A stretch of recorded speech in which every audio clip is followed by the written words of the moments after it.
Épargnez sans y penser avec votre carte de crédit Discount.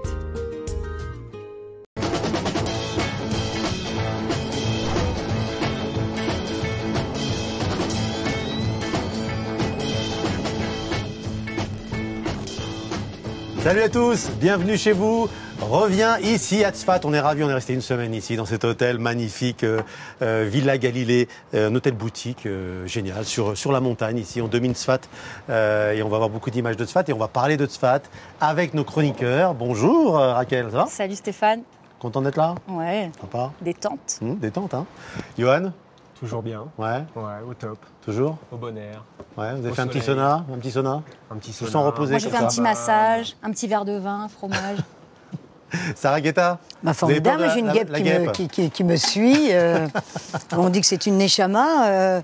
Tout va bien, tout va bien. Bah oui, Tout va bien. on prend du bon temps et du calme. Parce que Israël, c'est quand même très speed. Ouais, hein. vous n'êtes pas là depuis on très est longtemps, bien. hein, vous, hein. Ouais. Vous êtes encore en... Je suis encore parisienne. Encore parisienne, je le sens bien. Le rire. Ça résonne. Le rire parisien. Théâtrale. Professeur Cyril Cohen, on est ravis de vous avoir ici, directeur. Alors on dit toujours, parce qu'on l'entend tellement à la télévision, directeur du laboratoire d'immunothérapie de l'université de Bar-Ilan. On commence à le savoir. Ouais, C'est un peu long quand même. J'ai Mais- même plus long, mais bon, on va rester. Moi, je préfère Cyril. Cyril, Ouais. on peut vous appeler Cyril? Bon, alors j'ai le droit, je vais l'appeler Cyril. Hein. Et mon père sera pas content. Parce que chaque fois que je passe dans une émission et quelqu'un dit docteur ou Cyril, ils ont pas compris que c'est professeur. C'est vrai que c'est devenu la star des plateaux télé Ah, les depuis, parents. malheureusement depuis le Corona, puisque vous êtes un peu le spécialiste ici, un des experts du Corona. Alors on va parler avec vous évidemment du Corona, mais on va pas rentrer dans les détails. Mais on va essayer de vous connaître vous. Moi, ce qui m'intéresse, c'est quel est votre parcours, d'où vous venez. Même, je suis sûr que Raquel, ça l'intéresse aussi. Qui est le professeur Qui est le professeur Cyril Cohen? Bah ouais. Professeur, Et nous, à Marseille, professeur, on n'est connaît. pas dans je crois que- Casa del Papel. C'est Attendez, qui le Raquel, professeur Raquel, À Marseille, on le connaît Vous très connaissez bien, Cyril. Ah bon? Cyril. Professeur, docteur, chercheur. À Marseille, on l'appelle plutôt, aujourd'hui, c'est devenu plutôt professeur déserteur. Ah, pourquoi? Qu'est-ce que tu croyais, Cyril? Et je sais pas, Tu moi. croyais que t'allais t'enfuir comme ça? Cyril, en fait, c'était un peu le chimiste chez nous à Marseille. Il s'occupait de certains réseaux. Il a décidé de partir comme ça d'un coup, professeur envolé. Et là, on le retrouve où? Cyril, à la montagne, à Tzfat. Est-ce que tu croyais qu'on n'allait pas te retrouver dans tes Vous montagnes? avez trouvé ma planque. Vous avez trouvé ma Tu sais, planque. Cyril, je vais te dire une chose. Vas-y. Les Marseillais, c'est pire que les consanguins. Mais les Marseillais juifs. Les consanguins ou les... Oui, Ouais, c'est non, en un seul mot, pas en deux mots. Mais les Marseillais juifs, c'est, comment dire, une sorte de virus. Tu vois ce que je veux dire? Ça nous lâche pas. Je comprends rien au virus. Professeur, Oui. j'espère que tu as une solution. Un plan B pour nous.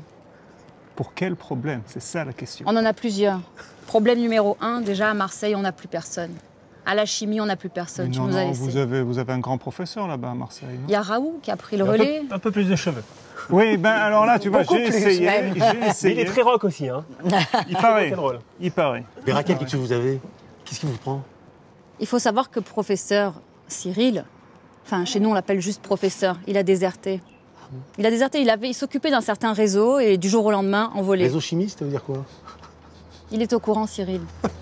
Ça travaillait déjà avec les masques, Exact. les caves. Bon, Cyril, on t'attend, quoi. Ben. Reviens.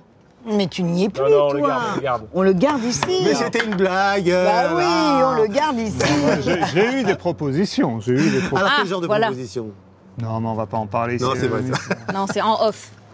Bon, en tout cas, les Marseillaises, c'est pour ça qu'elles voulaient vous faire un petit clin d'œil. Ça me touche. Un petit clin d'œil. Il y a une, je Une dirais, halakha. fraternité. Il y a une fraternité marseillaise. Même quelquefois, quand je passe dans certains programmes en France, c'est toujours bon. Alors, on a le professeur Cyril Cohen. Je rappelle que vous êtes Marseillais. C'est-à-dire que c'est une. Oui, il faut le placer. C'est-à-dire que c'est assez rare chez nous de pouvoir sortir un professeur chez les Marseillais. En général, les Marseillais, c'est sur les chaînes câblées, bon, on parle de nous d'une autre manière. Ouais, Baclan, Professeur Bollard, chez les Marseillais, c'est du level. Du coup, on est obligé de le placer à chaque fois. Alors, il était la fierté d'Israël et il représentait Israël ici encore jusqu'à aujourd'hui, hein, sur les télévisions du monde entier jusqu'à la sud-coréenne. Qui vous appelle quasi tous les jours, Jordan, parce qu'il m'a montré une vidéo, la sud-coréenne, l'interview, et à la fin, il dit Shana Tova. Non, mais Respect. c'est incroyable, comme ce tour du monde des télévisions, ça vous a ça vous a marqué? Vous avez quelque chose, alors plusieurs expériences j'imagine en tête, mais ça vous a transformé? Non, je veux dire, moi personnellement, je ne considère pas comme transformé ou je vois plus pas le célèbre qu'avant quand même. Oui, je dirais pour le public, oui. C'est vrai que la communauté scientifique, comme toute autre communauté, quelquefois un peu plus, je dirais, fermée, mais oui, là, ça a été une sorte de découverte, aussi bien pour moi que pour le reste. Et non, je dois dire que moi, je dirais qu'il y a deux choses importantes pour moi. Première chose, c'était ce besoin de parler parce qu'on est dans un état de crise, ça continue, et je crois qu'il y avait beaucoup de choses que les gens ne comprenaient pas. Et une des choses, je crois que pour moi, avec ma possibilité de transmettre les choses, je suis professeur d'université, donc on doit être apte à prendre des élèves qui sont en première année et enseigner, que ce soit des biologistes, des futurs médecins, etc.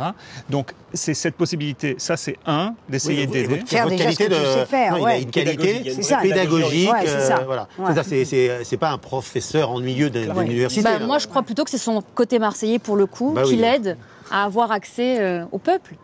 Peut-être. Parce que finalement, si ça se trouve, mais oui, parce qu'on nous a enfin parlé du Covid avec des mots simples, et ça, on a vachement apprécié. C'est aussi pour ça. Et la deuxième chose, et ça je l'ai jamais caché, lorsqu'on a une opportunité justement de parler d'Israël en bien, quelles que soient les chaînes, je l'ai toujours saisi. Que ce soit en France, que ce soit au Canada, que ce soit en Australie, que ce soit en Corée du Sud. Et c'est très important. Et je crois qu'il y a un rôle. On a un rôle en tant que, je dirais, que personnes qui sont interviewées à exposer justement ce qui arrive en Israël, mais de manière, une fois de plus, positive. Quand Israël, on parle d'Israël, entre guillemets, la lumière des nations, le phare des nations, qui a justement mis en place une stratégie vaccinale, qui avait, je dirais, au mois de juin, atteint un niveau où il n'y avait plus de Covid-19, etc. Danser sur les tables, quand même. Plus ou moins. Ben ça... Ouais, non, mais c'est vrai, c'est fou. Ça, c'est une chose que les gens doivent connaître et comprendre. Même, je me souviens d'une fois que j'étais invité sur un plateau français. J'étais en France une semaine, j'étais invité à un congrès. Et il y a eu plusieurs journalistes français d'une chaîne très connue qui sont descendus après me voir après l'émission et me dire oh, vous savez Israël, on ne connaît pas Israël, on connaît qu'Israël qu'à travers les news et machin, et puis là vous nous avez donné un autre aspect d'Israël, on est très heureux machin et tout. Donc, et vous êtes un de ces représentants, une des voix d'Israël là-dessus, mais ce qui est étonnant, et ça je l'ai su très tard, c'est qu'en fait il y a ni le gouvernement, ni aucun ministère ne vous soutient dans cette démarche, c'est-à-dire que c'est une démarche solitaire. C'est totalement, non, c'est totalement. Alors les gens, il y a plusieurs choses qu'il faut dire. Je n'ai jamais rien reçu pour aucune interview. Pas reçu de quoi, d'argent ou quoi que ce soit. Les gens sont sûrs que. Aucune subvention. Rien. Ok. Aucune subvention. Moi, je parle beaucoup à. Vas-y. Non, il y a ça. Il y a le fait que ici en Israël, ils sont pas tellement au courant. Même, je crois que aussi. La communauté, je dirais par exemple officielle, l'ambassadeur, je sais que mi-juillet, j'ai plein de gens qui m'appellent. Alors tu viens ce soir, je fais où, quoi chez la résidence de l'ambassadeur pour le 14 juillet, j'ai pas invité quoi que ce soit. Donc je pense pas, je veux dire, je me considère pas comme quelqu'un, je veux dire qui est connu au niveau des autorités ou quoi que ce soit. Pareil pour le ministère des Affaires étrangères en Israël, je ne suis pas. Donc c'est les journalistes en fait qui vous connaissent, les journalistes de télévision en France qui vous invitent directement. C'est ça. Pascal Pro. Sonia Mabrouk, etc. Toutes les soirées, Ferrero Rocher, le professeur est là. Il les a maintenant, effectivement. Et ça vous plaît de jouer ce rôle-là? Ça me plaît. Je veux dire, parce que c'est pas votre rôle, vous avez autre chose à faire. C'est pas mon rôle, effectivement. Bien sûr que j'ai autre chose à faire et je fais les autres choses. C'est ça aussi, c'est pas ma carrière. Mais d'un autre côté, oui, je crois que après avoir donné autant d'interviews, si ça me plaisait pas, il y aurait un problème. 1200, c'est ça 1200 Ouais. À peu près 1200 interviews cette année-là. En un an et demi. C'est fou quand même. Hein. Bravo. Bon, voilà. Et il y a même une interview, ça s'est terminé où c'était, je crois, Pascal Pro qui vous a dit venez en France, revenez à Marseille et soyez premier. Ministre de la Santé. Il voulait vous mettre ministre de la Santé. Sérieusement. J'étais même pas à l'antenne. J'étais déjà hors antenne. J'étais hors antenne et après ils ont commencé à parler de moi. Il nous faudrait ce Cyril Cohen comme ministre de la Santé. Mais je vous avais dit, Stéphanie, ils sont prêts, tous les Marseillais, pour Cyril. Vous restez avec nous, Oui, Cyril. je reste. Toute l'air. Ce qui est intéressant chez Cyril, je lui parle souvent, et c'est vrai qu'on pourrait se dire 1200 interviews, il a pris la grosse tête, c'est une star, il fait ça pour le... Et en réalité, non, on sent vraiment chez lui... il peut pas, mais il va se débrouiller parce qu'il a une vraie volonté d'asbara. C'est-à-dire que c'est aujourd'hui, on a besoin comme ça d'ambassadeurs israéliens et il a pris ça un peu comme une mission. C'est de l'asbara. Il faut expliquer et il faut en même temps en profiter pour glisser une bonne image d'Israël. Si on pouvait avoir. Mais est-ce que Israël quand même, elle a toujours eu cette image quand même dans la médecine où on était un peu, je dis pas les premiers, mais on était bien placés, quoi. Oui, dans un sens, la science en Israël et la médecine sont vraiment d'avant-garde. Voilà. Ça, on peut le dire. Un peu comme l'armée. Israël est une puissance scientifique, une puissance médicale. Même notre système de santé, bien qu'on a nos problèmes, vous le voyez en ce moment en Israël, les problèmes que l'on a au niveau des budgets, etc. Mais Israël est considéré comme un pays de haute qualité. Quand je viens dans un congrès international, il y a déjà un respect. Israël est toujours une quantité énorme. Vous n'imaginez, j'ai travaillé 5 ans pour le gouvernement américain, aux États-Unis. Vous n'imaginez pas combien de scientifiques et de médecins israéliens il y a à l'étranger, qui sont considérés comme vraiment des gens et qui restent à l'étranger. Et alors, ce qui est intéressant aussi, c'est que, alors on va faire une petite transition parce qu'on reste avec vous, c'est que les séries israéliennes aujourd'hui, c'est du même acabit, en fait. Séries israéliennes, dès qu'on est producteur de séries israéliennes dans le monde, on est sûr de bosser. On est reconnu. Exactement, c'est-à-dire qu'on ne peut plus aujourd'hui être une chaîne de télévision ou une plateforme et ne pas avoir ces séries israéliennes. On en retrouve partout. Évidemment, Netflix, on les connaît, on les a toutes vues. Il n'y en a pas assez même. Fauda et compagnie. Voilà. Apple s'y est mis, ils ont acheté Téhéran, la fameuse série de Cannes. Que j'adore, on attend toujours la 2e saison. Il y a la 2e saison qui devrait pas tarder. Canal+, avec même des séries moins connues parfois, qui ont fait moins de bruit, comme Nechama, que je conseille beaucoup sur un papa qui se retrouve veuf du jour au lendemain et qui décide de se lancer dans le stand-up. C'est une magnifique série très très drôle, très israélienne et en même temps très touchante. Et donc il y a comme ça régulièrement de nouvelles séries, plus ou moins connues, qui déboulent. On vient d'apprendre il y a quelques semaines que Arte venait d'acheter une des dernières séries de Cannes, qui est de la série qui est la mieux notée, une des séries israéliennes les mieux notées, qui est même mieux notée que Fauda, je crois, qui s'appelle Manayek, qui veut dire flic en slang, en langage un peu argotique israélien. Et donc c'est une super série sur un flic qui se rend compte à quelques jours de sa retraite que son collègue et un de ses meilleurs amis est corrompu et ça va complètement chambouler son monde.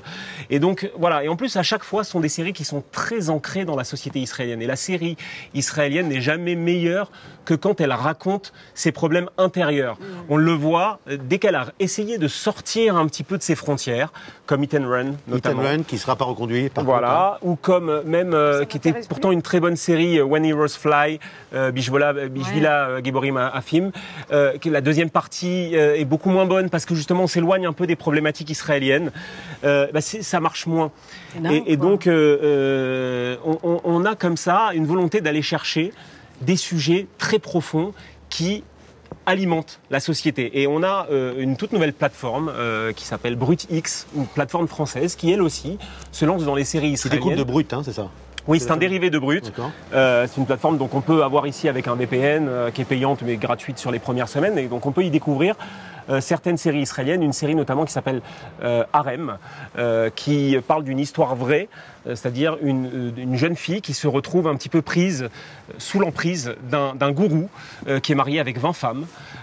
Gourou, guérisseur, et c'est inspiré d'une histoire vraie, et c'est une série qui est très forte, qu'on peut voir sur BrutX, et BrutX ne s'arrête pas là, c'est-à-dire que cette série est sortie fin août, je crois, sur la plateforme, et dans un mois, on va en découvrir une nouvelle, qui est le nouveau carton israélien, qui est passé sur Cannes il y a quelques semaines.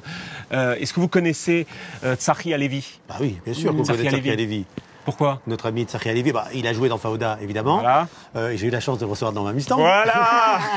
J'adore vous lancer des perches. En plus, et le démarrage est sympa. On a fait une petite sprint ensemble. Non, il est adorable. En plus, il parle français.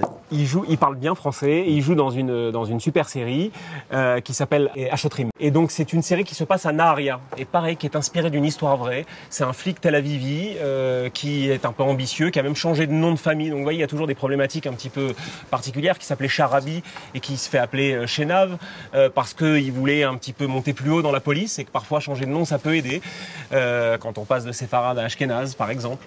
Et donc il décide d'aller à Naharia, de retourner dans la ville de son enfance pour accélérer, on va dire, une forme de promotion qui viendrait après et pour mettre un peu d'ordre au commissariat de Naharia qui galère un peu avec les voyous locaux.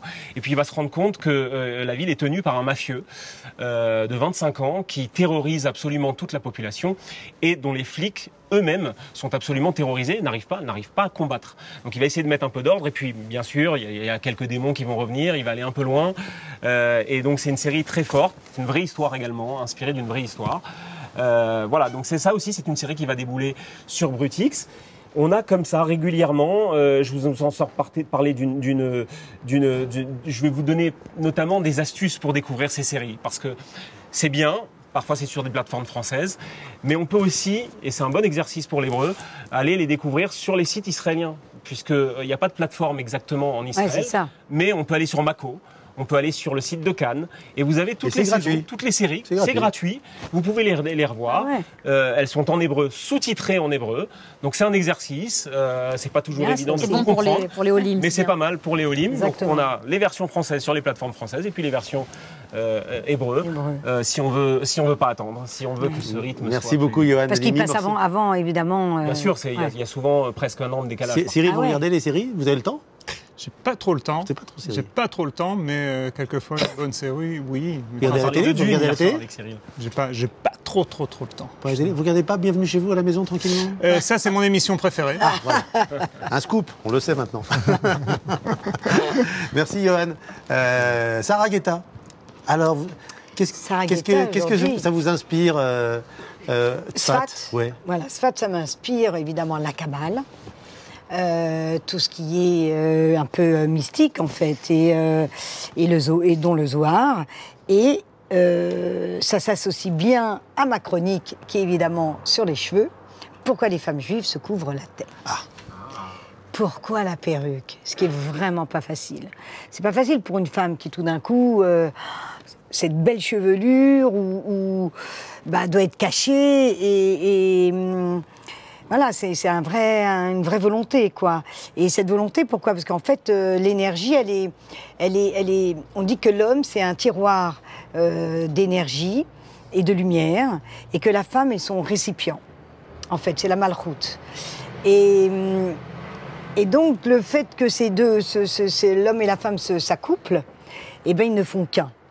Et leur âme fait que le fait qu'elle se couvre les cheveux, elle garde cette énergie pour la famille, pour le couple, et elle ne propage pas comme ça une perte de lumière, qui n'a rien à voir avec la pudeur. Parce que évidemment, c'est aussi une question de pudeur, mais ça n'enlève pas, la pudeur n'enlève pas la beauté. Ni de beauté. Voilà, parce que la beauté, c'est un don divin, quoi qu'il arrive. Donc on ne dit pas de mettre une perruque pour être moche. C'est ça. On ne dit pas ça non plus. Souvent, les perruques sont bien plus belles que la chevelure. Alors ça, c'est tout nouveau. Ça, c'est tout nouveau. encore notre... Ce qui n'a rien à voir. Ouais. Et ça, c'est bien aussi de le dire, parce que le rabbi, qui était un homme divin, disait quand même de se couvrir la tête. C'est-à-dire que beaucoup mettent des foulards, évidemment, mais il faut vraiment que ça aille à la personne, parce que ça peut rendre quand même pas très très joli un certain visage. Et la perruque, c'était quelque chose de très très facile. Mais il y en a qui ont basculé aujourd'hui avec la mode. Et là, il y a des hommes qui appellent des rabbins pour leur dire oh, « Je ne sais pas comment je vais dire à ma femme qu'elle doit garder la perruque même à la maison. » C'est-à-dire qu'elle est plus jolie avec que sans. Donc c'est un vrai problème. Mais on ne peut pas rentrer là. C'est difficile. Vraiment, alors, le débat est difficile. Vous avez des perruques à nous montrer, par exemple? On a des images? On a des images. Je vais vous montrer à peu près où on peut rester un peu soi-même avec ce qu'on a naturellement. Vous avez vu d'ailleurs, j'ai changé ma couleur, Stéphane. Oui, j'ai remarqué. Donc, j'ai cru que c'était une perruque, du coup. Eh oui, c'est vrai, tu as raison. C'est tellement beau, c'est tellement bien fait.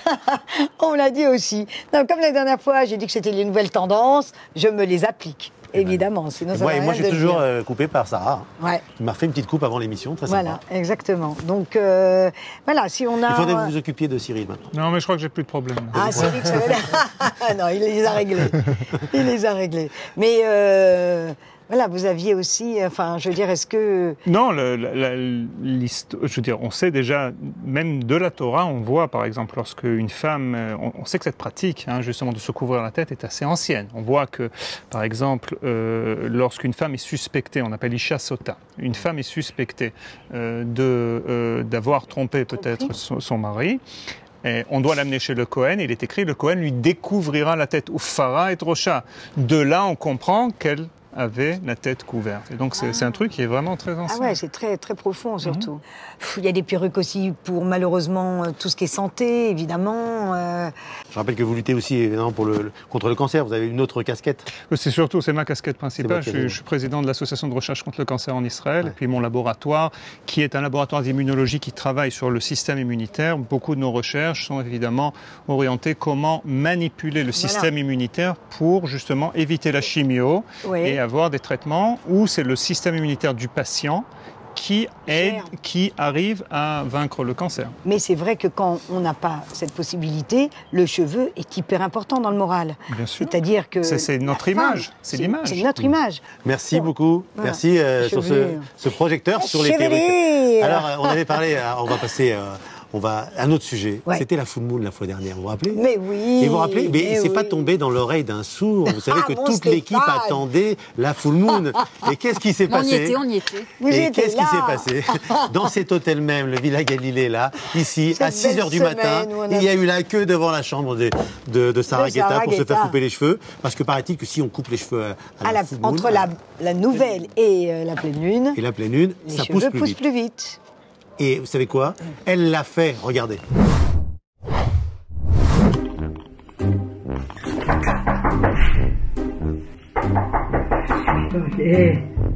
Laurie, c'est l'heure? Quelle heure est-il? Il est quelle heure? 6h. Sarah, qui c'est?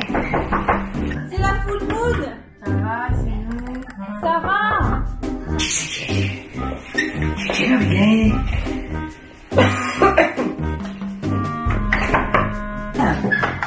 c'est la full moon. Quelle est la full moon? Les 6h, je les avais dit. Ah bon? Ouais, les points. Venez les filles, vite.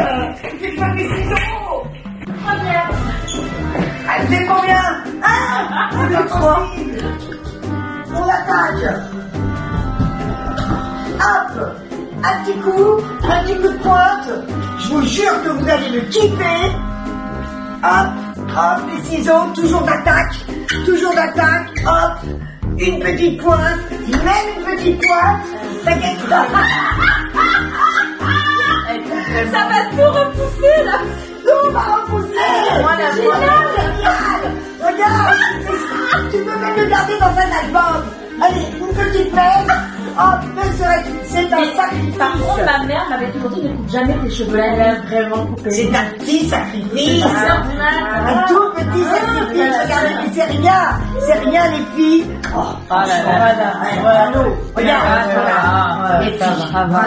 Voilà, ça va bien repousser alors. Oh là là. Sarah, elle les aime pas. C'est pas quoi qu'elles ont. Toute la famille, quoi. Et voilà, Sarah. Ça va quoi. Vive la full moon.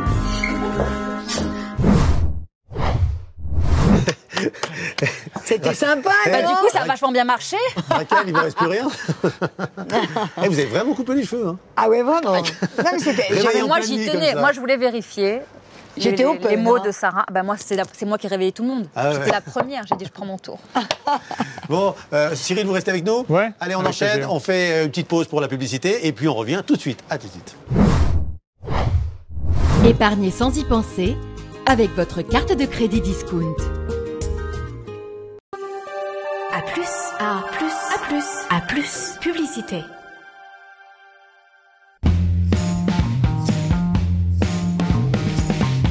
Achat, vente, location, gestion immobilière. Depuis 10 ans, Sassimo s'occupe de vos biens.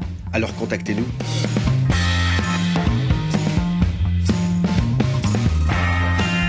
Sassimo, votre partenaire immobilier.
De retour dans Bienvenue chez vous, deuxième partie ici à Tzfat, hôtel Villa Galilée qui nous reçoit gentiment ici avec nos guests, nos invités et Cyril Cohen, le professeur Cyril Cohen. Merci d'être avec nous. C'est moi, merci. Ça va, ça se passe bien, vous aimez bien Tzfat? Ah mais c'est fantastique. C'est sympa. Je pense aussi que cet hôtel est fantastique, et le cadre, l'équipe.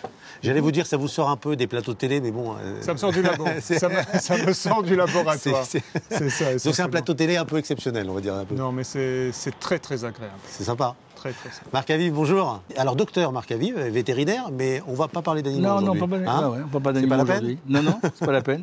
Moi aussi, je sors de mon cadre.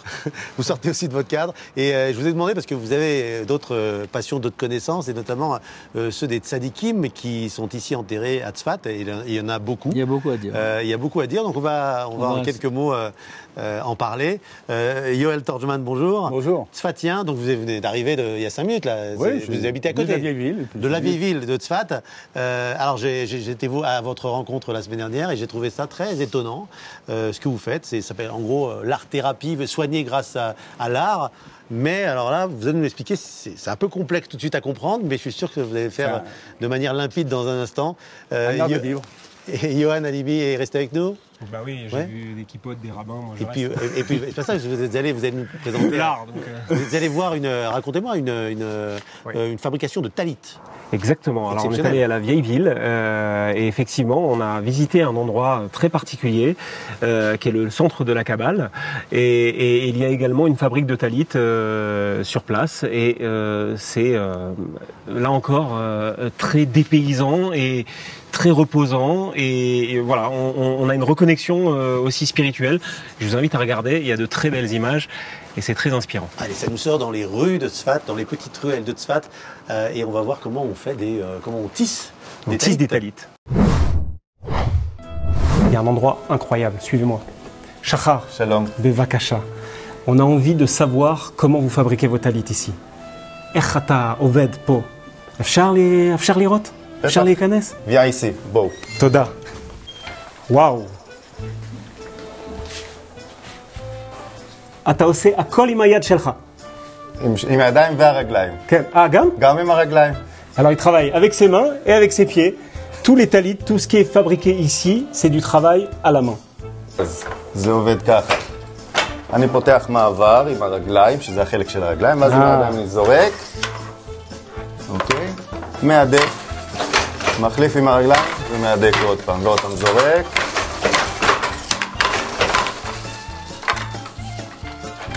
רגע. הרבה סבלנות. Faut de la patience. voilà, הפינג-פונג שעשית, כמה זמן?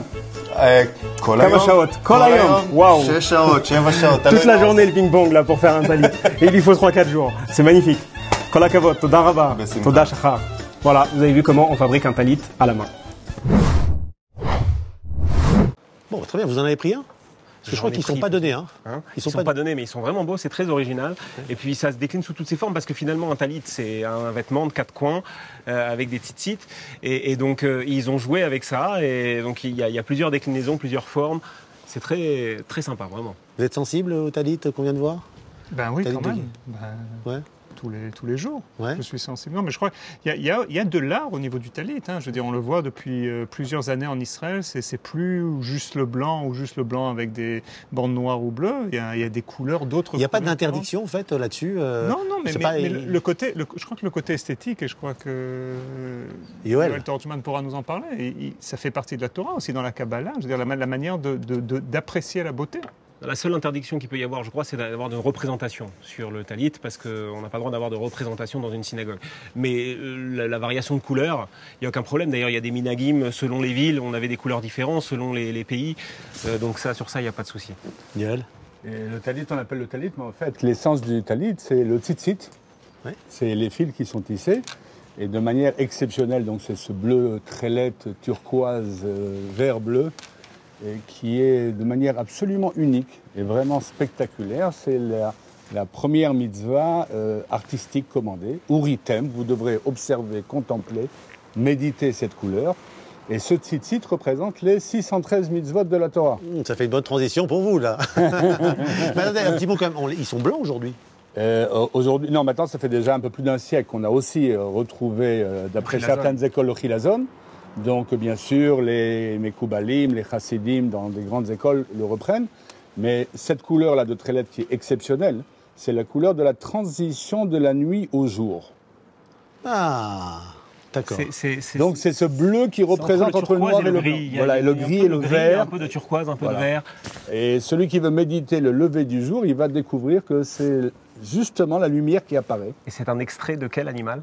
C'est une espèce d'escargot. Un mollusque. Oh là là. Mollusque.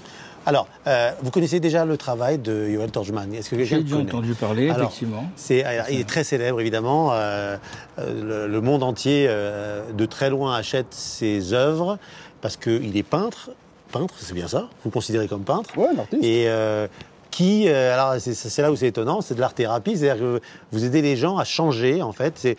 Vous proposez de choisir parmi vos 613 peintures que vous avez réalisées, un mur de 613 peintures, vous en choisissez 2. Ces 2-là, vous les apportez à la maison, en fait, et vous devez les visualiser tous les jours pour aller mieux dans votre vie de tous les jours. J'ai résumé ça? Parfaitement. C'est-à-dire que si on prend 613 en combinaison de l'Institut Wassmann, a fait un calcul, ça nous fait 374 000 combinaisons. Donc on arrive à avoir exactement une analyse précise des couleurs et des formes et du mouvement qu'il y a dans les peintures qui parle à une personne de manière très précise. Donc dans la psychologie, on va utiliser 16 couleurs. Là, j'en ai 374 000 qui sont sous des formes et des expressions différentes.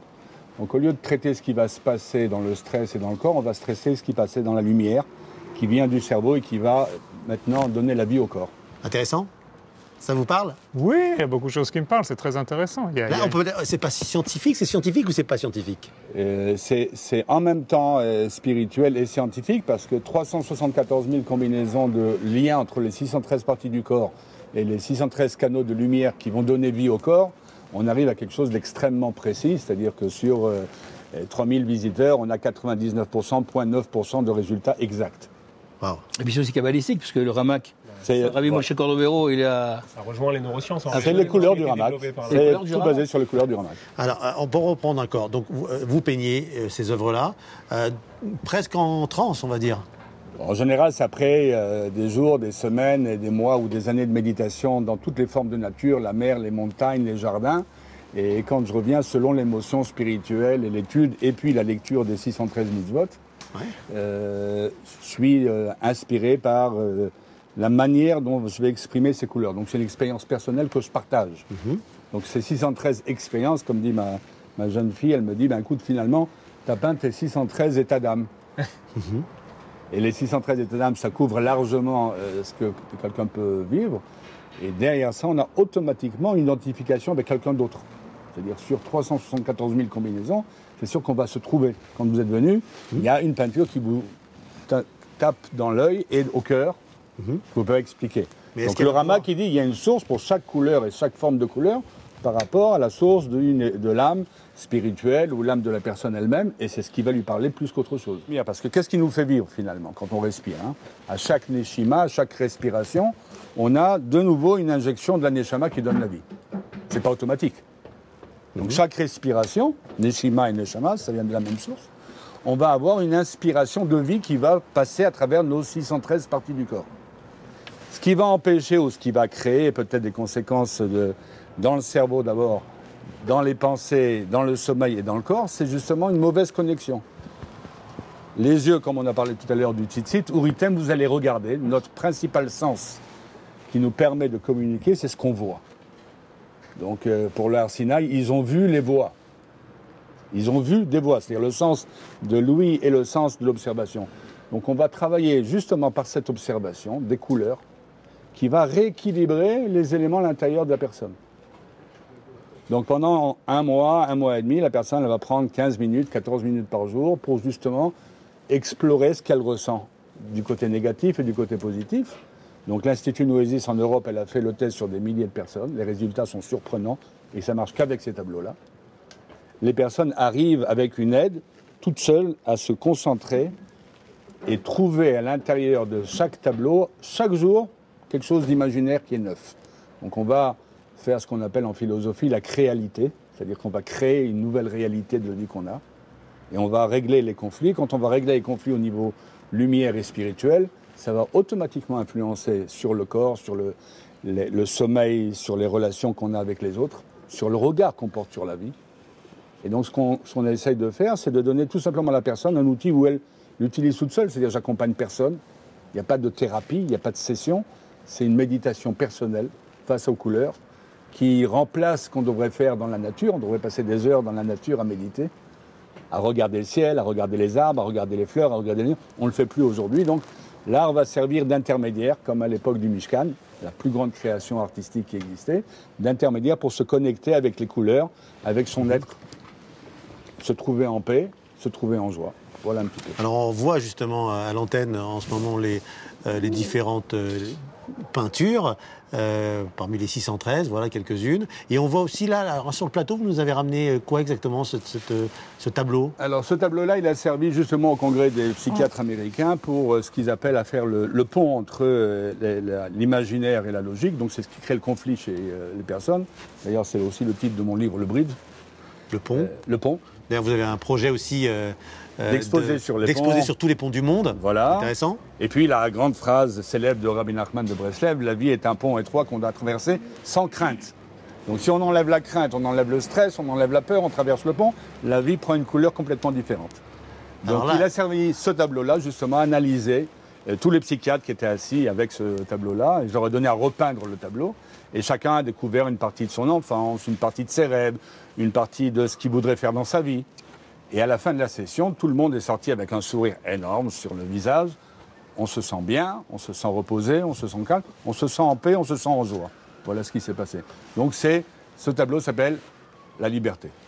La liberté, bon. D'être soi. Et donc c'est ce qu'on appelle l'art de l'art-thérapie, mais en fait c'est au-delà de ça, quoi. C'est l'art de vivre. C'est l'art de vivre. Ouais, l'art de vivre. Ok, très bien. Donc c'est étonnant, non? Étonnant. Et c'est ici, à Tzfat. Oui. Chez Yoel Torjman. On expliquait tout à l'heure que le simple cadre de Tzfat, des couleurs, des plantes, etc., nous faisait un bien fou. Donc ça rejoint ce qu'il est en train d'expliquer. C'est-à-dire qu'il faut s'abreuver de nouvelles couleurs, de nature. Et moi, je trouve ça passionnant. Vraiment. Cyril Cohen, la Torah et la science. Vous y avez beaucoup réfléchi? La Torah et la science. L'association. La Torah et la science, je crois. Expliquez l'un. Non, je crois que petit 1, il y a deux fondements qui sont un peu, je dirais, à première vue contradictoires, parce que la Torah c'est la Torah et la science c'est la science.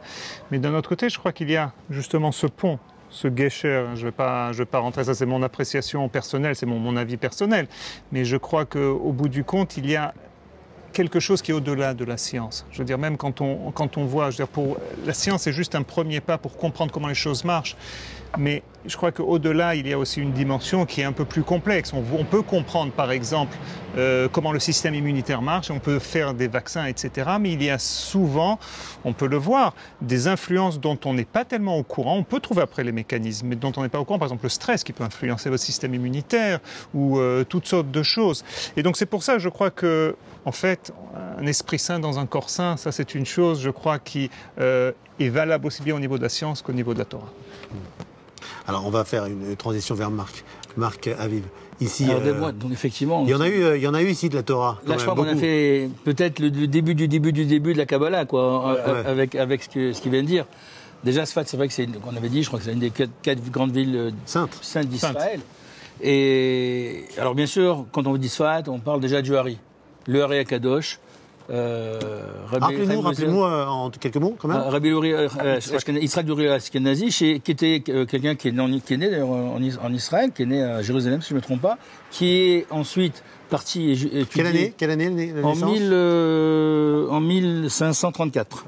1534, voilà. Ok. En 1534, il est né, et donc il est également affilié à la généalogie de Rachid et de David Ameller, donc c'est déjà du lourd. Et donc il a été étudié chez le Redbaz, il a été étudié là-bas, en Égypte. Et puis, à l'âge de 36 ans, il a été en contact avec Elio Hanavi, qui lui a dit, il faut absolument que tu partes étudier et transmettre ton savoir en Eretz Israël, sachant qu'il avait 36 ans, qu'il est mort à 38, quoi. C'est-à-dire que c'est monumental ce que le Hari a pu faire. C'est monumental. Ah, ça fait directement à Tzfat. Oui, il termine directement à Tzfat. Et donc, lui n'a jamais rien écrit. Tout a été transmis par son élève, le Rabbi Chaim Vital. Et je crois il y a 18 volumes, hein, surtout il y a les portes, c'est Shara Kavanot, c'est les portes de la Kavana. Un qui est très connu, c'est Shara Gilgulim, parce que c'est lui qui a beaucoup parlé de la transmigration des âmes. Et d'ailleurs, c'est grâce à lui, si en Israël on connaît la plupart des emplacements des tzadikim, parce qu'il a réussi à mettre un nom sur une tombe. Donc vraiment le Hari était quelqu'un d'exceptionnel. Si vous allez sur sa tombe, vous regardez ce qu'il y a marqué, il savait comprendre il savait comprendre le langage des oiseaux. Enfin, c'était vraiment énorme. Le Hari Akadosh, on parle toujours du Hari Akadosh. Et d'ailleurs, il y a une anecdote. Donc effectivement, il est mort, je crois, de la peste, à 38 ans. Juste, ici à Tzfat. Ici à Tzfat. Où il est enterré, effectivement, pas très loin d'ici. Il est enterré ici. Et donc, c'est le peu d'élèves qu'il avait, il n'a pas beaucoup d'élèves. C'est le Rabbi Chaim Vital qui a pris en charge de faire, et c'est le fils du Rabbi Chaim Vital qui lui a édité la plupart des livres qu'il a laissés, que son père a laissés. Il y a une anecdote d'ailleurs sur ça qui est toute récente, enfin elle date du XXe siècle. La synagogue du Hari était fermée. Pas sa synagogue. Enfin oui, bon, on l'appelle synagogue du Hari, mais c'est pas synagogue. Elle est une synagogue qui était fermée, et chaque personne qui rentrait dedans mourait dans l'année. Et Baba Sélé est arrivé par là, il a entendu, il a demandé à ce qu'on nous donne les clés. Et il est rentré avec son chamache qui était mort de peur, qui le tenait. Ça, c'est l'anecdote qui raconte ça. Hein. Et il a dit tout le monde sortait, et il est resté. Et finalement, tout le monde peut rentrer dans cette synagogue et la visiter. Il y a également, bien sûr. Vas-y, oui, pardon. Non, un autre tzaddik. Non, alors le gros tzaddik, c'est Rabbi Yosef Karo, l'auteur du Shulchan Aruch, d'abord du Beit Yosef. En fait, le Rabbi Yosef Karo, il a mis 20 ans en prenant les grands décisionnaires avant lui, donc il y avait le Rambam, le Roche et le Rif, et il a fait une compilation de tout ça, il a fait le Beit Yosef. Enfin, c'est même pas une compilation, parce que c'était énorme comme travail. Il a mis 20 ans pour le faire, et je crois une dizaine d'années pour la corriger. Et après, de tout ça, il est sorti le Shulchan Aruch. Alors on dit que en haut, on a accepté son travail. Ça veut dire qu'en rêve, on lui a dit, voilà, c'est effectivement le travail que tu as fait. Et le Shulchan Aruch a été finalement maintenant, le codex référent, en tout cas pour les séfarades, parce que après est venu le Rama pour ajouter des choses qui étaient liées par la communauté ashkénaze. Et ce qu'a voulu faire le Rav Yosef, c'était justement d'essayer de faire revenir nous tous sur ce halakha de Rabbi Yosef Karo. Alors, encore une. Encore une. Bon, il y a bien sûr Rabbi Shmuel Kabatz qui était. Les Chadodi qui est les Chadodi. C'est les Chadodi. Et il y a également, bien sûr, le Ramak, on ne peut pas parler sans parler du Ramak. Et donc, le Rabbi Yosef Karo, qui était lui aussi qui était le maître d'ailleurs du Hari Akadosh, et qui est également un talmudiste, qui a écrit Tomer Devora, par des Srimonim, ils ont des grandes œuvres de Kabbale. Et maintenant, pour terminer vite fait, il y a également beaucoup de personnes qui sont enterrées, des Tanaïm. Alors, nous, on peut dire qu'ils sont morts, parce que quand tu étudies la Torah, tu travailles, tous les jours, tu parles avec eux. Tous les jours, tu parles avec tous ces Tanaïm, c'est des grands. Et je voudrais juste citer une petite minute. Ils seraient enterrés, Anna et ses 7 fils. Hana et ses 7 fils, c'est qui? C'est une femme à la période des Romains, où on a demandé de se convertir. Elle avait 7 fils. Alors, il dit, si vous ne vous convertissez pas, on vous tue. Et donc, Hana dit, bon, tuez-moi d'abord. Et elle dit, non, d'abord, toi, tu vas regarder voir tes enfants mourir. Et à chacun des enfants, ils ont demandé est-ce qu'ils voulaient renier sa foi. Aucun n'a répondu. Arrivé au dernier qui était petit, il a dit bon, tant que c'était la paix. Enfin bref, et personne n'a répondu. Personne n'a voulu renier sa foi. Donc c'est une histoire, comment dire. Et ils sont là. Ils seraient là. On n'a pas vraiment leur tombe. Ils seraient là, mais il y a beaucoup encore de Tanaïm. Donc en fait, et c'est un pèlerinage qu'il faut faire ici, évidemment. En plus, Tzfat, c'est pas que ça, mais c'est aussi ça. Il faut se mettre à la Gdoucha de Tzfat et de ce cimetière-là. Et celui qui veut se ressaisir sur la Gdoucha, il va au mikvé du Hari. Oui. Et tu prends un bon. Finalement, ici, c'est la source de la halakha. Et c'est la source une des sources de la Kabbalah, quoi, vraiment des mystères, des secrets de la création. Bon, il y avait avant aussi, bien sûr. Mais c'est vrai que ça s'est recentré ici. Et c'est Tzfat, c'est magique. C'est magique, ça. Merci beaucoup, Marc Aviv. Cyril, vous restez encore avec nous? On va passer dans. Juste un mot quand même, on n'en a pas parlé finalement, c'est bizarre avec vous. On n'a pas parlé du corona, où est-ce qu'on en est en ce moment, si on avait des questions et autres. Vous avez des questions encore qui vous posez encore, Johan? On va se vacciner combien de fois? On ne sait pas. Il faut dire, lorsqu'on ne sait pas, il faut dire on ne sait pas. Non, mais justement, en tant que chercheur, est-ce que le fait de se vacciner autant de fois peut avoir un impact sur l'organisme? Je pense que c'est une question la grande question. C'est la grande question. Je comprends totalement, mais une fois de plus, regardez, moi je fais le vaccin de la grippe tous les ans, ça fait 20 ans. On fait des vaccins tous les ans, c'est pas un problème. Ce qu'il faut comprendre, c'est juste le vaccin, c'est une restimulation de notre système immunitaire, une stimulation de notre système immunitaire. Donc là, c'est ce qu'on appelle le booster, quoi. On n'appelle pas le troisième, voilà, on appelle le booster. C'est ça, on appelle ça le rappel, le booster, etc. Mais il faut comprendre qu'on est chaque jour, notre système immunitaire combat entre des centaines de milliers et des millions de virus et de microbes. C'est-à-dire que ce n'est pas que le vaccin que vous allez recevoir une fois à tout l'un qui va stimuler votre système immunitaire. Donc c'est pour ça... Ça relativise quand même un peu. Bien sûr. Voilà, donc les antivax, c'est pas votre truc, quoi. Alors on a compris. Non, c'est pas. Je veux dire, il y a plusieurs. Il y a les gens qui. Je crois d'abord, il faut dire, il y a les gens qui hésitent. Il y a les gens qui hésitent et je les comprends totalement. Les gens qui ont peur, les gens qui ne comprennent pas, les gens. Ça, il faut comprendre. Il n'y a aucun problème. Je suis même contre une rhétorique qui est violente. Quelquefois, on a même entendu certains hommes politiques en Israël qui ont accusé, entre guillemets, ces gens qui ne se vaccinent pas de tirer des balles de virus sur le. Donc ça, j'aime pas. Mais il y a aussi les gens qui sont dans les théories de conspiration, enfin de complot. Il y a les gens qui sont aussi violents. Je crois que le Covid-19 a fait remonter des gens, je veux dire, certaines émotions chez les gens. Complotisme. Oui, non, mais pas que le complotisme, des gens qui attaquent, des gens. Je crois que, vous savez, vous avez parlé de l'art. Je crois que pour apprécier l'art, quand même, il faut une certaine vision. Pour apprécier la musique ou le cinéma, je crois que quelqu'un qui est spécialiste voit des choses que moi, en tant que citoyen lambda, je ne vois pas. Mais de la même manière, il faut comprendre que lorsqu'on parle d'un vaccin, quand on parle d'une maladie, etc., les gens qui peuvent le comprendre le mieux sont ceux qui travaillent là-dessus. Et quelquefois, il y a cette erreur de gens qui ne sont pas spécialistes, qui ont peut-être fait des études, qui pensent qu'ils comprennent tout. Et alors ça, il y a des théories qui... Alors on a souvent dit, c'est parce que quand vous répondez comme vous l'avez fait très... humblement, je ne sais pas, ils s'engouffrent là-dedans en se disant, ah s'ils ne savent pas, c'est qu'ils ne savent rien. Exactement. Et c'est le vrai problème en fait Mais en tant que scientifique, il faut dire, je ne sais pas, quand on ne sait pas, et ça terrorise quelquefois les gens quand on ne sait pas, vous ne savez rien. Ouais. Enfin, bon, en tout cas, merci d'avoir fait ce petit point là-dessus. Mais on continue, on est encore avec vous. Merci. On se retrouve dans un instant. Merci beaucoup Yoël Torjman. Avec plaisir. Merci, on vous retrouve ici évidemment à Tzfat. Merci Yoann, merci Marc Aviv de nous avoir retracer l'histoire ici de Tzfat via les Tzadikim. On se retrouve dans un instant pour la suite de Bienvenue chez vous. À tout de suite. Épargnez sans y penser avec votre carte de crédit Discount. A plus, A plus, A plus, A plus, publicité.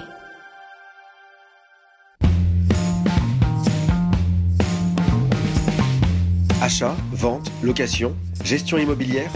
Depuis 10 ans, Sassimo s'occupe de vos biens. Alors contactez-nous.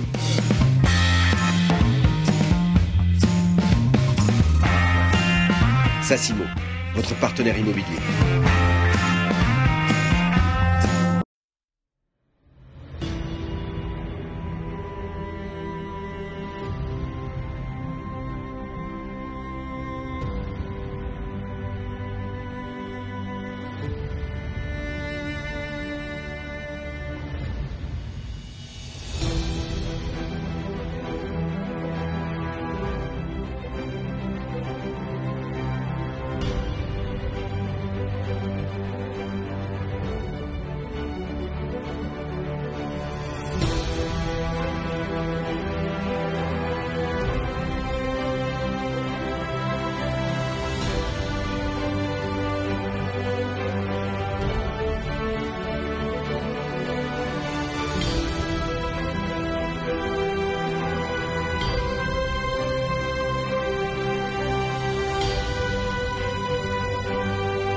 Dernière partie de Bienvenue chez vous. Déjà, oh là là, on va bientôt partir de Tzfat, c'est dommage.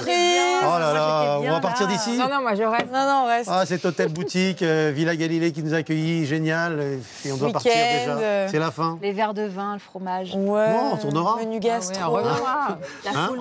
Cyril, vous revenez Ouais, moi, Trop de bons souvenirs. avec grand plaisir. Et faut dire, Cyril revient. Allez, on refait la saison 2 l'année prochaine. Pour, déjà, on va déjà faire. pour le Covid-22. Ah non, Non, il n'y aura pas le Covid.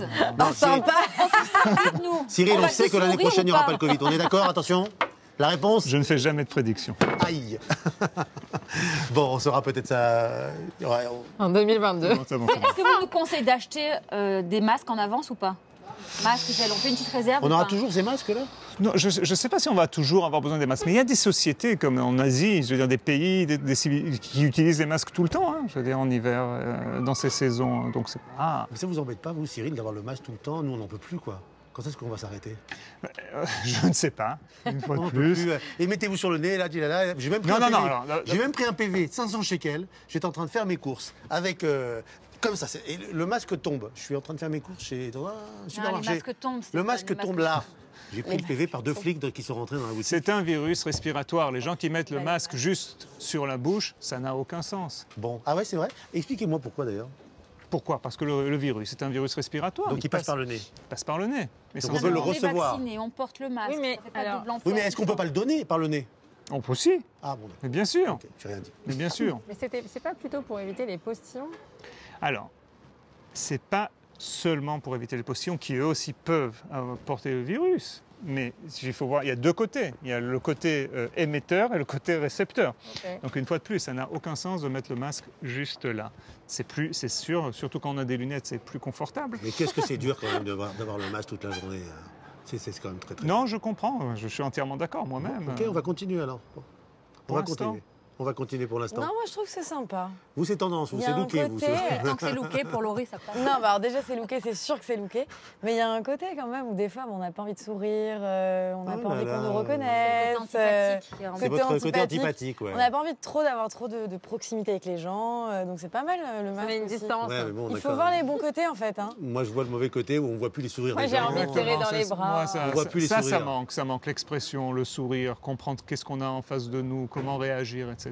Et puis simplement Ça, qu'on le ça reconnaisse déjà. Non, Des moi, fois, je- le mec, il me regarde. C'est vrai. Bon, enlève ton masque là. Ah ouais, d'accord, ok. Oui, c'est vrai que des fois, c'est un peu. Par contre, vous avez l'air bien détendu là. Ah bon? Ouais. Je sais, j'ai le dossier. C'est-à-dire? J'ai le dossier. Ah ouais? Bah, je sais pas, moi, je Eh suis à ben, la vous savez pas, bah, tisane, regardez, je sais regardez, pas. regardez. Oh là là, quel kiff, quel kiff. Qu'est-ce qu'il y a? Ça va, j'avais super mal au dos, quoi. Eh, ça reste entre nous, hein. S'il te plaît, tu dis pas à Stéphane, d'accord? On mettra ça sur le compte de la prod. Elle peut te prendre, Lia, après moi, si tu veux. Oh là là, Ali, Tam chérie. Toda, Toda. Waouh. Alors comme ça, vous faites des massages sur le compte de la prod? T'avais dit que tu balançais pas, hein? Oh là Ça va, c'était bien, quelle au moins équipe. Et en plus, il y a des salons de Magnifique. massage ici? Magnifique. Je savais pas. Mais tout en spa. Tout en spa. Sauna, Moi, j'ai fait une jacuzzi, totale, hein. hammam, La la totale. tisane, détox, Moi le j'étais à la massage, piscine. Vous étiez en le vacances, verre vous, de vous étiez en vin. vacances ici. Ah, moi, sincèrement, j'ai fait une pause suspendue. Non, mais c'est Plane, merveilleux. J'ai Raquel. découvert Tzfat, c'est magnifique. C'est fait à travers le spa. Ingrid, des bons Ouais, tuyaux. ouais. Qu'est-ce qu'on a comme expression du jour? Alors, j'ai vu que vous aimiez bien le slang. Ouais, j'adore. Ah bah alors, on y va. On est en plein dedans. Aujourd'hui, on va parler d'une petite expression israélienne souvent utilisée. C'est Lassim Berez. Ah, je connais pas. Je connais pas. Ça veut dire littéralement Il a ri, poser Cyril, un donc il la robinet. connaît. Bah, quand Ça même. veut dire Mais Attends. ouvrir? Non, Littéralement. poser un robinet. Littéralement, c'est robinet. poser un robinet. ouais. D'accord. Lassim Berez, on dit aussi litfok Berez, qui veut dire taper un robinet. Bon, mais hein, ça veut oui, dire aussi. et puis on peut aussi utiliser la forme. Ça je arrive, dirais- ça arrive, ça arrive. Ça arrive. Ah, on ne dévoile pas tout de suite, hein, Monsieur Cohen. Non, non, non, on ne dévoile pas tout de suite. Ah Alors. oui, il anticipe. Bah oui, non, c'est son métier. Bah, ça va il vite, hein, ça va vite, hein. Il réfléchit plus vite que nous. Hein. On en a encore la preuve. Alors bon, qu'est-ce que ça veut dire cette expression? Ça veut dire poser un lapin. C'est l'expression israélienne pour dire poser un lapin. Et d'où ça vient? D'où ça viendrait? Voilà. 5 kilos Berez, etc.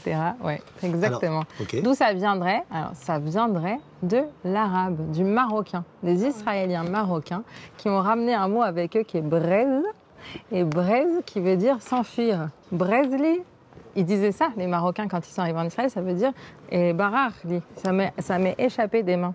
Ça m'est enfui. Et ça viendrait en fait de ça, et non pas de bérez, de robinet. Ce qui veut absolument oui, c'est rien ça, on a dire. du mal à voir le lien. Remarquez Voilà. le lapin aussi, on ne comprend pas trop se poser un lapin. Ouais, non plus. exactement, exactement. Et de ça, ils en ont fait un verbe. Qui s'appelle Léavrise. Voilà. Partir, laisser tomber. Ouais, oui, Vrisli, il m'a posé un lapin. Ça, c'est il est pas venu. utilisé pour les poseurs de lapins. Il m'a planté. Il m'a planté. Exactement. Mais c'est pas Même laisser pour les tomber quelque plombiers. chose. Ah, ou les plombiers aussi, ça fonctionne ou pas? Ça fonctionne très bien aussi. Et bien la deuxième explication, figurez-vous, ce serait que peut-être quand on appelle les plombiers, quand on a une fuite d'eau et qu'ils viennent pas, et ben ça viendrait peut-être de là. Ouais, ça, je la sens moins bien, celle-là. Ça serait sympa aussi. C'est une bonne explication, mais moi je crois pas que c'est ça la vraie étymologie. Donc, mais ok, c'est on a sympa. appris un mot. Et on peut dire aussi Ouivriz Meakita. Ça veut dire qu'il a fait la classe buissonnière. Il n'est pas venu au cours. Léavrise. Voilà. L'école buissonnière. Léavrise, on a compris que c'était planté. Voilà. Planté Tu peux dire à quelqu'un Lol et Avrise. Ne me plante pas. Pas le coup de pas venir. Voilà. Altavrisli. Oh là là, je vais apprendre. Bon, on va essayer de le. On continue le jeu d'essayer de la On va le placer dire dans pendant l'émission. Voilà, c'est ça. Ok, le jeu. on essaie de la placer dans Si l'émission. quelqu'un arrive à le dire pendant l'émission, il gagne un massage sur le compte de la prod. Alors aujourd'hui, il y a un produit. Il y a un produit, il y en a même plein. Je vais vous Alors, parler Léa. de farine. Ah, là les là. Léa, c'est plus lourd qu'elle, la pauvre. Sur le pain. Merci. Ah, bah Je voilà. ne sais combien de kilos de farine, dis donc. Voilà, il y en a plein. Oh là là, mais il y en a le choix ici. Alors pourquoi j'ai décidé de vous parler de farine d'abord? C'est parce que depuis que je suis arrivée en Israël, tout le monde, j'entends souvent dire « Ah là là, il n'y a pas comme la farine française, la T54 et la T72. » Je ne retrouve pas la farine française. J'ai envie de vous dire, c'est pas vrai. Il y a de la très bonne farine en Israël. Simplement, il faut savoir lire un petit peu ce qui est écrit dessus. Tu les as achetés où, juste? Le supermarché. Supermarché? Non, mais lequel, le super Viens, on en parle. J'ai dû l'acheter à... Je me rappelle plus. Je me rappelle plus. Franchement, je sais plus. Bon alors dites-nous, alors, qu'on les reconnaisse. Bon, alors ça, c'est vraiment la farine tout usage. Voilà, c'est la basique, celle que tu vas prendre pour un petit peu tout. Elle est dans des paquets, je vous montre aussi la différence, les paquets en papier qui méritent d'être, pour ceux qui respectent la cache-route, qui méritent d'être, comment on dit en français, merci, tamisés. Exactement. Si vous achetez dans des paquets comme ça, c'est marqué dessus, normalement, hein, les lots horaires bénipouille. Voilà, exactement. Vous pouvez voir, les lots horaires bénipouille, ça veut dire que ça n'a pas besoin d'être tamisé. Pourquoi? Ça reneige. Et je vois déjà dans l'œil de Raquel, elle rêve d'une bagarre de... Non, mais c'est sûr. Alors, moi, ça me rappelle tout de suite Marseille, ça. Oh, ça va mal finir, cette histoire. Oui, bien sûr. Bah, écoute, tu sais quoi? Bataille de farine, les affaires de l'homme avrise. Ah, Bravo, bravo, bravo. Un point. Donc un massage ici à droite. Là, bravo. Il a gagné son massage là, hein, franchement. Bon, alors, vous avez, ceci dit, la farine tout usage. La farine toféar, kémar toféar, c'est-à-dire que ça, c'est déjà avec de la levure dedans. Donc, vous n'avez pas besoin de rajouter de levure, ce qui est La levure chimique. Oui, chimique, c'est pour les gâteaux, on précise. La C'est levure pas pour sèche. le pain. Levure Exactement, exactement, levure chimique. Vous avez, je voulais vous montrer aussi, c'est la spéciale. Bon, on a la farine de blé, kémar chita. On a la kémar, les challah. Ça, c'est pour les chalotes de Shabbat. Donc, en fait, vous voyez, c'est pas présenté T52, T54, là, mais vous avez des farines selon l'usage que vous voulez en faire. Et alors, vous avez aussi ce qu'on croirait être de la farine, ce sont en fait des farines, des préparations. En fait, ça, Des par pizzas exemple, c'est Kemar Shmerim Pizza. ouais. Ok. Mais en fait, c'est une préparation. Il n'y a plus qu'à rajouter de l'eau, rien d'autre, pour faire votre pâte à pizza. Magnifique Mais ça. oui, c'est Et alors, je vois magnifique. que c'est la même marque en fait. J'arrive à le lire d'ici, Sougat. J'allais vous en parler. Alors, Sougat, justement, c'est très intéressant ce que tu viens de dire. Sougat, c'est une marque israélienne par excellence. C'est une marque qui a été créée vraiment à la création de l'État d'Israël dans les années 50, voilà, quelque chose par là. C'est la jonction de deux mots qui sont Soukar et Kiryat Gat. Pourquoi ça fait Sougat? Parce que l'usine principale est à Kiryat Gat. Donc ça fait Sougat. On apprend des choses ici. Hein. On apprend des choses. Hein. On apprend des choses, exactement. Et à l'origine, ils ne faisaient que du sucre. Ils en font encore du sucre. C'était une usine de betterave. C'était une raffinerie de betterave. Maintenant, il n'y a plus de raffinerie, mais en tout cas, ils font encore du sucre. Et ils se sont développés. Ils ont fait des légumineuses, du couscous, des farines, plein d'autres choses comme ça. Et on va voir ici, en fait, le petit logo Stibel. Stibel, c'est le, comment on dit en français, celui qui fabrique la farine, le moulinier. Et le minotier. Merci, exactement. Exactement. Exactement, c'est ça, tout à fait. Les émissions, parce que nous, on est là. Et je voulais vous montrer juste. Ouais, On a heureusement répondu qu'il est là. Hein. Non, mais, tu mets Cyril et Johan Halimi, on est bon. Hein. On est top. On n'aura plus de table. Laurie et Raquel, out. Bérez. Ah là là. Et vous avez des petits signes que je voulais vous montrer. Donc on a le à Simone Ayarok. Ça, c'est un signe qui a été mis en place par le ministère de la Santé, que vous n'allez pas retrouver que sur la farine, évidemment, vous allez le retrouver sur plein de paquets. Ça veut dire que c'est un aliment sain. On vous conseille de l'acheter, c'est bien de l'acheter, c'est un aliment sain. Et vous avez à l'inverse... Si c'est rouge... Si c'est rouge, on vous conseille de ne pas l'acheter, comme ici par exemple. Ça, trop... Ok. Donc ça, par exemple, c'est qu'il y a trop de sel, mais vous avez aussi le trop de sucre et le trop de gras. Exactement. Vous avez 3 insignes différentes qu'on va vous montrer là, s'il vous plaît, à l'écran. Ok. Merci beaucoup. Et enfin, il y avait un dernier truc que je voulais vous montrer, voilà.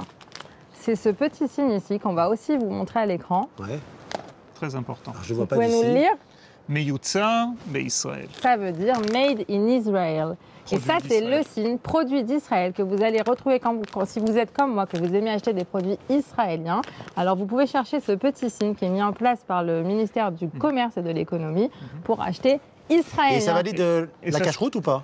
Non, pas forcément. Non, mais enfin, en général, on a une cacheroute. Il y a la cacheroute, il y a plusieurs cacherouillottes, il y a Badat, c'est la truc. Mais ce qu'il faut dire, c'est qu'est-ce qui représente ce signe? Vous savez ce qu'il représente? Non. C'est le Kovat Tembel, ce chapeau traditionnel, entre guillemets, cette casquette, chapeau traditionnel, couvre-chef traditionnel israélien, comme ça, Ok, on va le trouver, on va le mettre à l'image. On va le mettre à l'image. Voilà, ben, ça représente ça. C'est un des symboles israéliens. Je ne savais pas.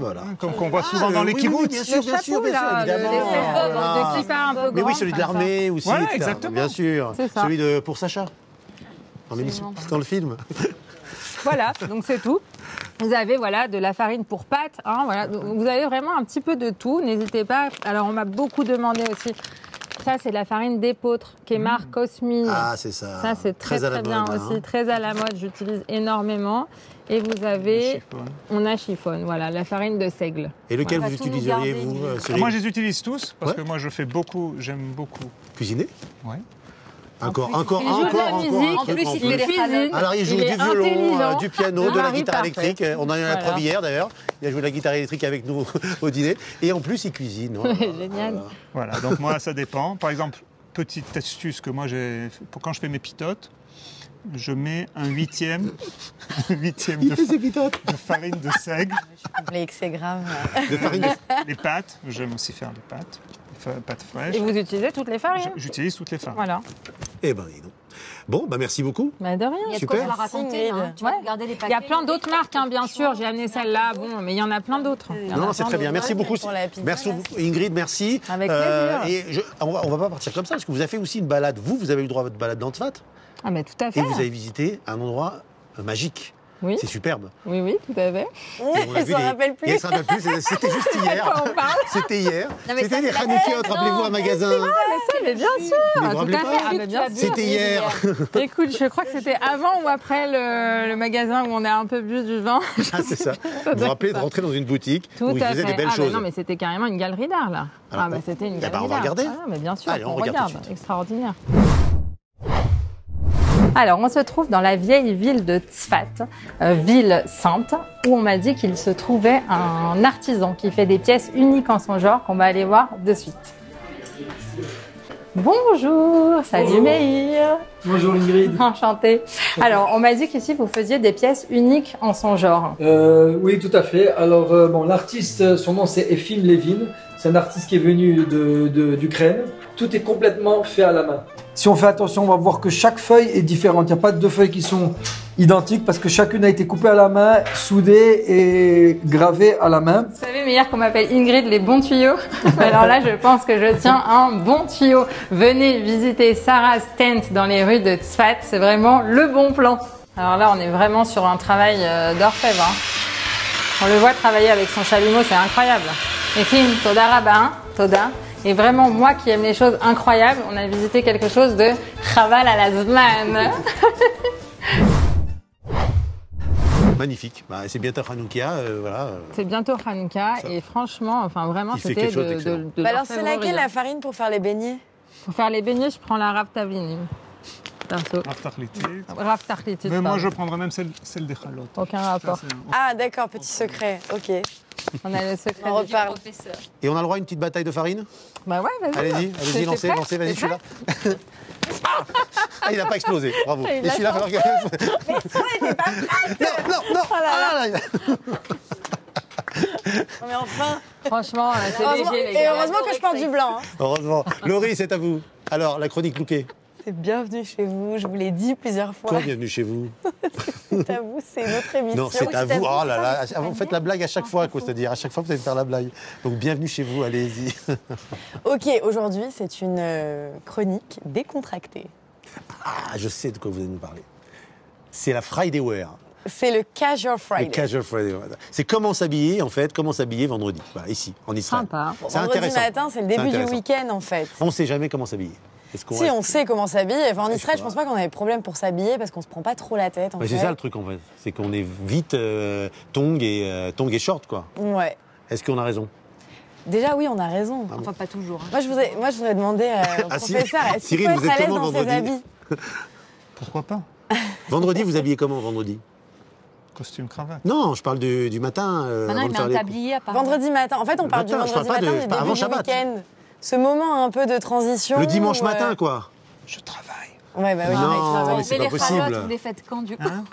En général, jeudi soir. Et en fait, autre secret, je prépare pour 3 Shabbats et je congèle Moi aussi. mes chalotes une fois toutes les 3 semaines. Donc voilà, c'est l'opération chalote, une fois toutes les 3 semaines. Bon, bah moi, le vendredi matin, je fais pas mes chalotes. Je vais faire du shopping, ok?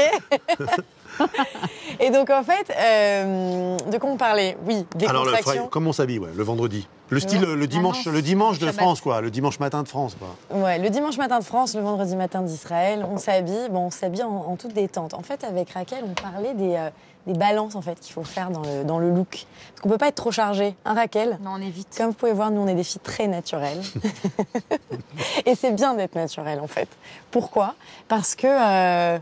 Un rien nous habille. Exactement. Et en fait, tout à l'heure, on dirait Dupont et Dupont, tu vois. Tout à l'heure, elle me disait, elles sont super belles tes boucles d'oreilles. Et elle me dit, en fait, c'est ça, je crois qu'on est tellement naturel que dès qu'on met une pièce ou quoi, de suite, ça flash. Ouais. Et ça, c'est cool. Et ça, c'est les balances à faire, en fait.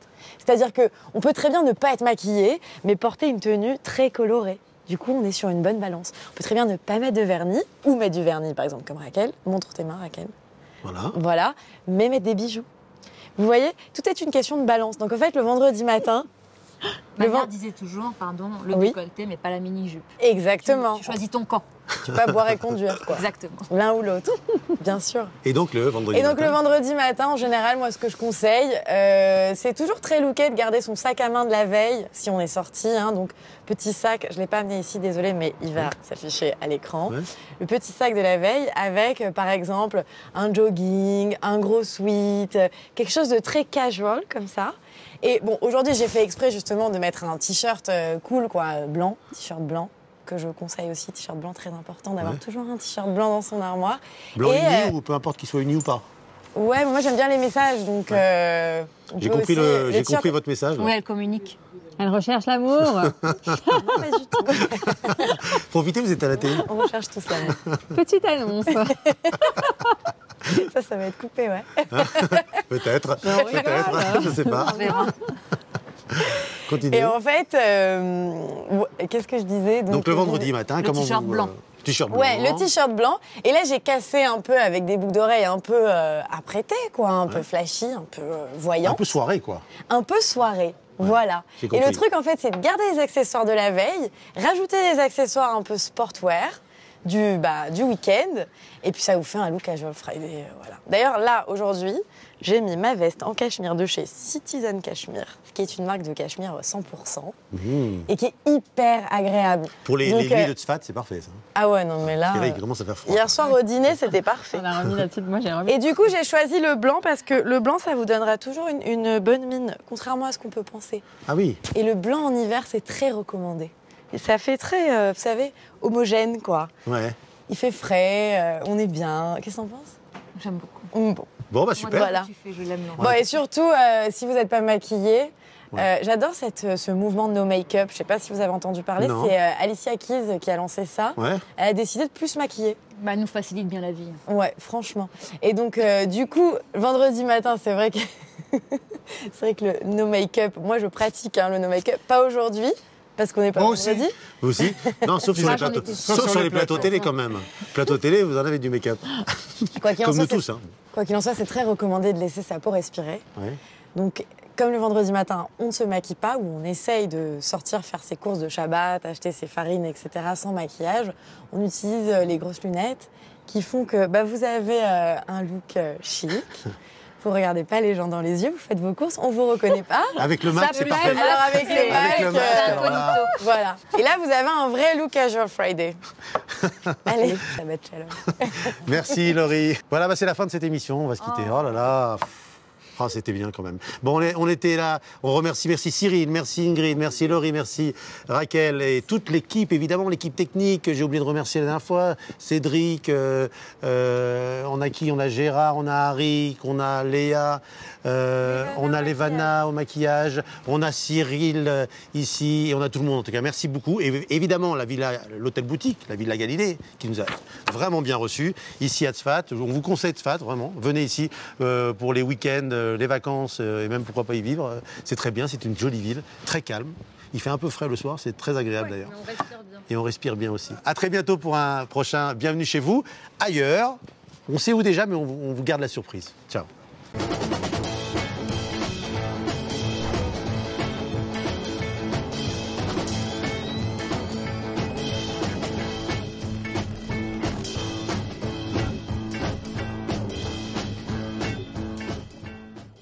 Avec la carte de crédit Discount, stationnez gratuitement dans certains parkings Central Park.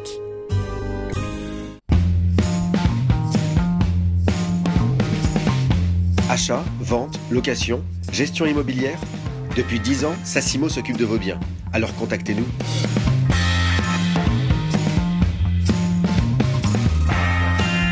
Sassimo, votre partenaire immobilier.